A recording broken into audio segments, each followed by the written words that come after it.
Hi hello friends, welcome. எல்லாரும் எப்படி இருக்கீங்க? இன்னைக்கு வந்து பட்டாணி பருப்பு வச்சுட்டு ஒரு கார போண்டா பண்ணலாம். ரொம்ப டேஸ்டா இருக்கும் இது பட்டாணி பருப்பு கடையில் கேட்டாலே கிடைக்கும். கொஞ்சம் தடிமனா இருக்கும். துவரம் பருப்போட கொஞ்சம் நல்லா தடியா இருக்கும். இது ஒரு கப்பு ஃபுல்லா எடுத்துக்கிறேன். ஒரு கப்பு பட்டாணி பருப்புன்னா 1/4 கப்பு உளுந்து எடுத்துக்கோங்க. 1/4 கப் போதும்.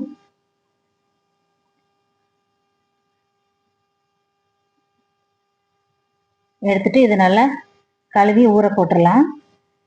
2-3 வாட்டி நல்லா கழுவி எடுத்துக்கோங்க.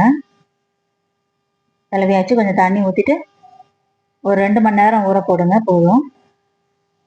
அப்படியே வச்சிடலாம் ஒரு 2 hours. 2 மணி நேரம் கழிச்சு பார்த்தீங்கன்னா நல்லா ஊறிடுச்சு.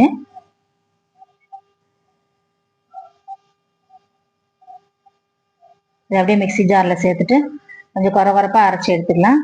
ரொம்ப பேஸ்ட்டாக அரைக்க வேண்டாம். வேற எதுவும் இதில் ஆட் பண்ண வேண்டாம். சால்ட் மட்டும் ஆட் பண்ணிட்டு அரைச்சிக்கலாம். தண்ணி ரொம்ப ஊற்றக்கூடாது. தண்ணி இருத்துட்டு சேர்த்துக்கோங்க. லைட்டாக தண்ணி ஊற்றிக்கலாம், அதுக்கு மேலே ஊற்றக்கூடாது.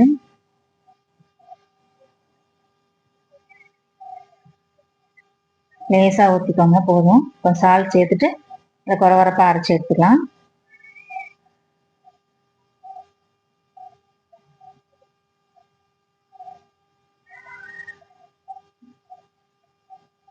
அதெல்லாம் இந்த அளவுக்கு அரைச்சி எடுத்துக்கோங்க.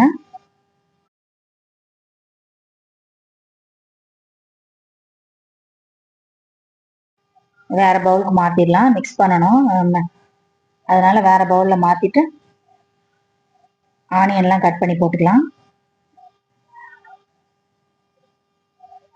ஒரு 2-3 பச்சை மிளகாய், இஞ்சி, கருவேப்பிலை கட் பண்ணி போட்டுக்கோங்க. அதோட கொஞ்சம் ஒரு 1/4 ஸ்பூன் ஜீரகம் சேர்த்துக்கலாம். பெருங்காயம் ஒரு 1/4 ஸ்பூன். ஒரு மீடியம் சைஸ் ஆனியன் எடுத்திருக்கேன். அதையும் நல்லா பொடியாக கட் பண்ணி இதோட சேர்த்து எடுத்துக்கலாம்.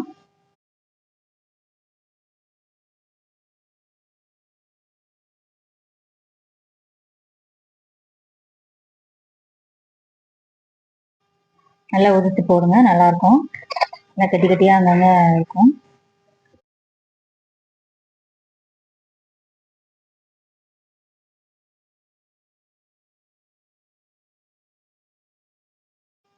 ஈவினிங் டைம் ஸ்நாக்ஸ்க்கு ரொம்ப நல்லா இருக்கும்.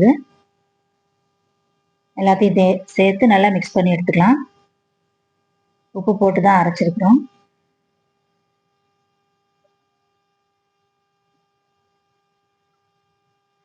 நல்லா உளுந்துலாம் சேர்த்தனால கொஞ்சம் சாஃப்டா இருக்கும். நல்லா கடலைப்பருப்பு சேர்த்தா கொஞ்சம் ஒரு மாதிரி குறகுறான்னு இருக்கும்ல, இது உளுந்து சேர்த்தனால கொஞ்சம் மெத்துன்னு இருக்கும்.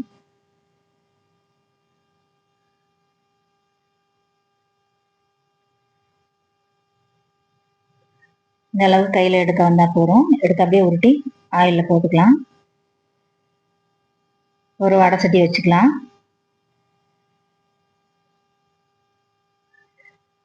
என்ன பொரிச்சு சாப்பிட பிடிக்குமோ அந்த மாதிரி சேர்த்துக்கோங்க. எனக்கு சன்ஃப்ளவர் ஆயில் தான் ஊற்றிருக்கேன்.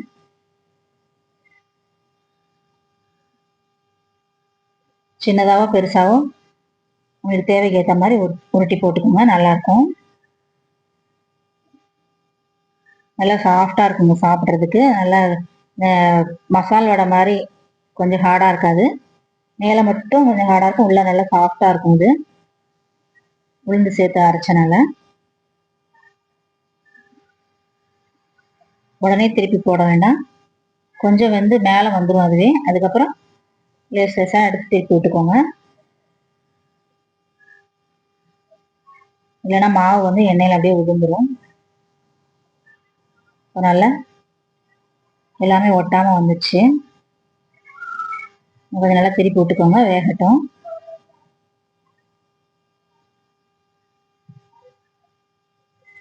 பெருசாக தான் போடணும் அப்படின்னு அவசியம் இல்லை, சின்னதாக கூட போட்டுக்கோங்க. இல்லைன்னா பக்கோடா மாதிரி கொஞ்சம் கொஞ்சம் கிள்ளி கிள்ளி கூட போடுங்க, டேஸ்ட் சூப்பராக இருக்கும்.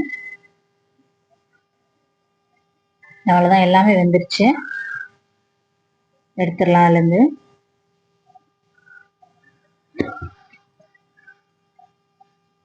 சூப்பராக ரெடி ஆயிடுச்சு கார போண்டா.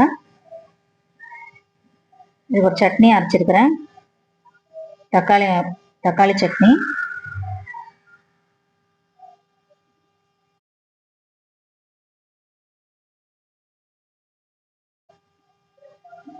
ரெடி ஆயிடுச்சு சூப்பரா. இதுவும் நல்லா இந்த கார சட்னி தக்காளி சட்னி வச்சு சாப்பிட்டு பார்த்தீங்கன்னா சூப்பரா இருக்கும். சட்னி எப்படி செய்யலான்னு பார்க்கலாம். அந்த தக்காளி சட்னி தான் சூப்பரா இருக்கும் சாப்பிட்றதுக்கு. வடைக்கு இட்லி தோசை கூட இந்த சட்னி வந்து ரொம்ப நல்லா இருக்கும். இந்த சட்னி எப்படி செய்யலான்னு பார்க்கலாம். அதுக்கு ஒரு 4 தக்காளி, ஒரு பெரிய சைஸ் ஆனியன் எடுத்து கழுவி எடுத்துக்கோங்க.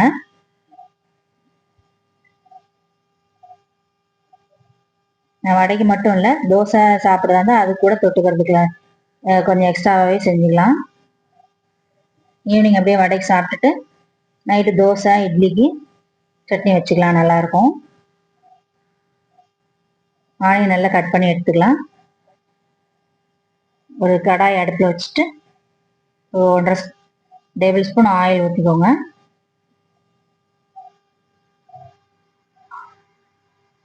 அதில் 1 டேபிள் ஸ்பூன் கடலைப்பருப்பு சேர்த்துக்கிறேன்.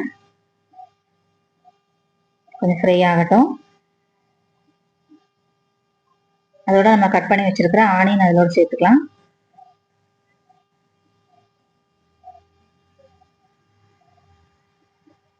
அது கூட ஒரு 4 வரமிளகாய் சேர்த்துக்கோங்க. காரம் என்ன நிறைய நல்லா பிடிக்கும் அப்படின்னா எக்ஸ்ட்ரா 2 மிளகாய் சேர்த்துக்கோங்க.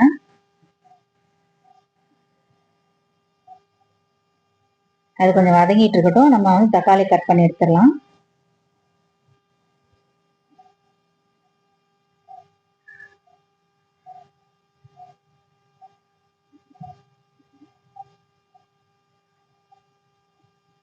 இடையில கொஞ்சம் ஆனியன் கொஞ்சம் வதக்கி விட்டுக்கோங்க. மிக்ஸ் பண்ணி விட்டாதான் அது ஒன்று போல கொஞ்சம் வேகும்.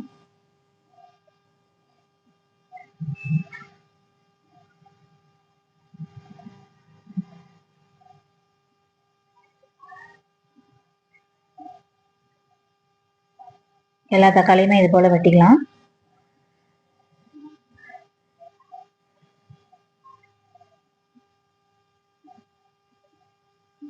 அதுதான் கட் பண்ணியாச்சு. இதையும் அதோட சேர்த்துடலாம்.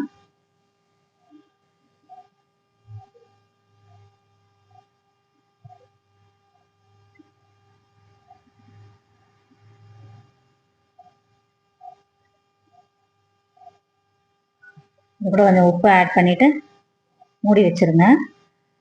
கொஞ்சம் ஒரு கொத்து கருவேப்பிலை போட்டுக்கோங்க, இன்னும் கொஞ்சம் நல்லா டேஸ்டா இருக்கும்.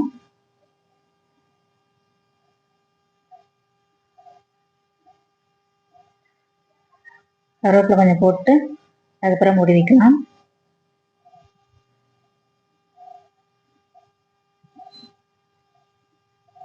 இருக்கட்டும். ஒரு 5-6 நிமிஷத்துக்கு அப்படியே விட்டுருங்க, டிஸ்டர்ப் பண்ண வேண்டாம். மூடி வச்சுட்டு விட்டீங்கன்னா நல்லா மெத்துன்னு வெந்துடும்.